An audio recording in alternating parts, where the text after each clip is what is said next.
Let's catch up, as we do every Tuesday, with the blogger to the nation, columnist with the Daily Telegraph, Tim Blair. Good to talk to you again, Tim. I loved your work this week, comparing the new Prime Minister of Italy, Giorgia Meloni, to Jacinda Ardern. She's the reverse Jacinda Ardern, the one we really want.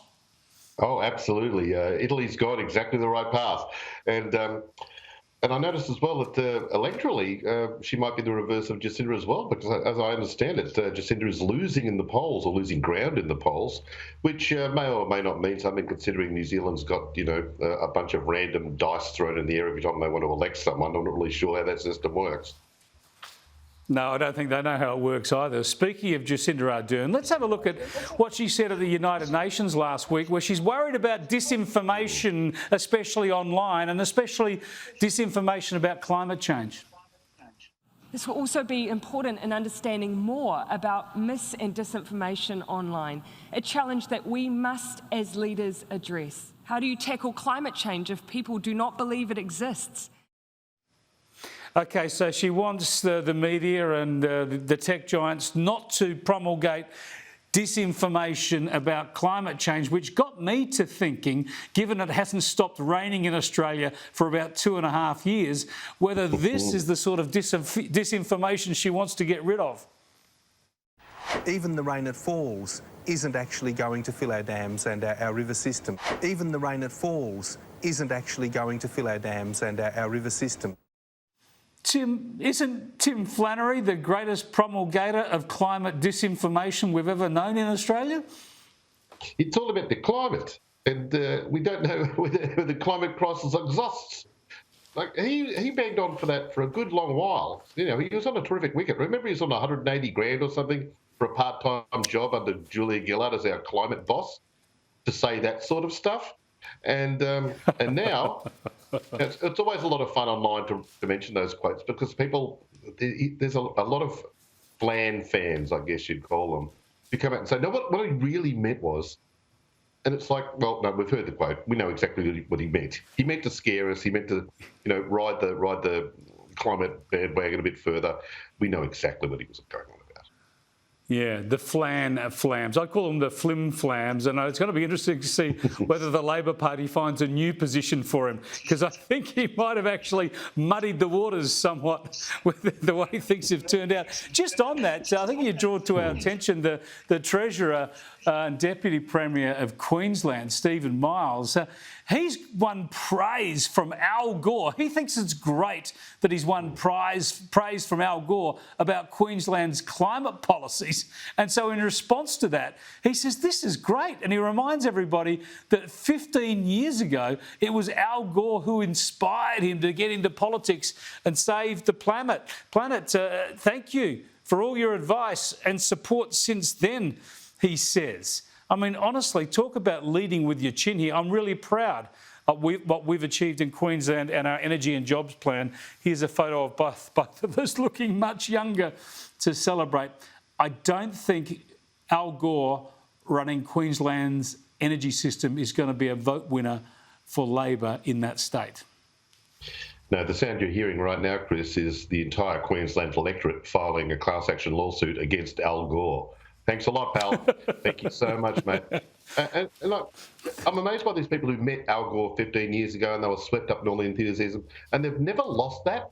It's got all the hallmarks of a cult. They've never lost their devotion to Al Gore, even though he lives in mansions next to the rising seas.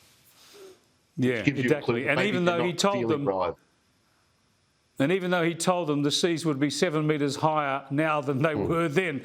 Hey, talking about American politics, American politicians, I've got to indulge a little bit of your time and show you this clip of Kamala Harris, who is the current Veep, the Vice President of the US. This is intercut with the fictional Veep of Julia Dreyfus fame. Have a look. My fellow Americans, words have many meanings, and sometimes instead of conveying our meaning, they can suggest other meanings. When we talk about the children of the community, they are children of the community. Well, we are the United States of America because we are united. And we are states. Talking about the significance of the passage of time. right? The significance of the passage of time. So when you think about it, there is great significance to the passage of time. Whatever we have in store cannot be known. The past was once the future. The future is, I should say, unknown. We got to take this stuff seriously as you are, because you have been forced to have to take it seriously. Obesity is a serious disease, and it needs to be taken seriously. You need to get to go and need to be able to get where you need to go to do the work and get home. I hope that clarifies the issue, and this can be the last word on those words. Certain issues are just settled. Clearly we're not. No, that's right, and that's why I do believe that we are living, sadly, in real unsettled times. Dear, oh dear. One of those people was an actress vacuously mouthing rehearsed lines. The other one was Julia Dreyfus. Have you ever seen a really stoned person trying to talk themselves out of trouble with the police? It looks a lot like Kamala Harris. It really does. I don't know what she's on up there. Maybe she's got access to Joe Biden's magical keep me alive medicine cabinet, but, maybe cut back on the dose, girl, please. It's just terrible. The brilliant scriptwriters of Veep couldn't believe that their art has become reality. Hey, you're a great car man, as we've... Yeah, sorry, mate. I'm just going to say they spent millions and millions with the best scriptwriting team in Hollywood, and they can't beat this amateur from California. Oh man, sad. Anyway, you were saying? Spot on. They need to have wasted. They should have just waited, and they could have run this stuff live to air. Now, cars, electric cars. You've picked up on something critical here. We know that such a big cost of electric cars is the batteries. So what if they go wonky? What if you need to replace the battery in your Tesla?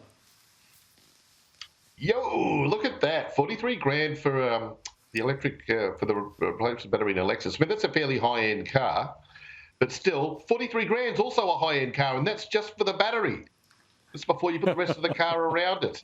I've got to say, just down the road from me, happily at a bit of a distance, is a recharging station.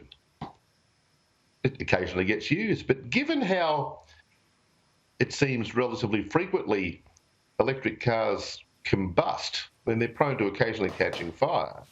I wouldn't think it's the wisest place to put this charging station, seeing as it's next to a childcare centre. Maybe relocate. Thanks so much for joining us, Tim. Appreciate it.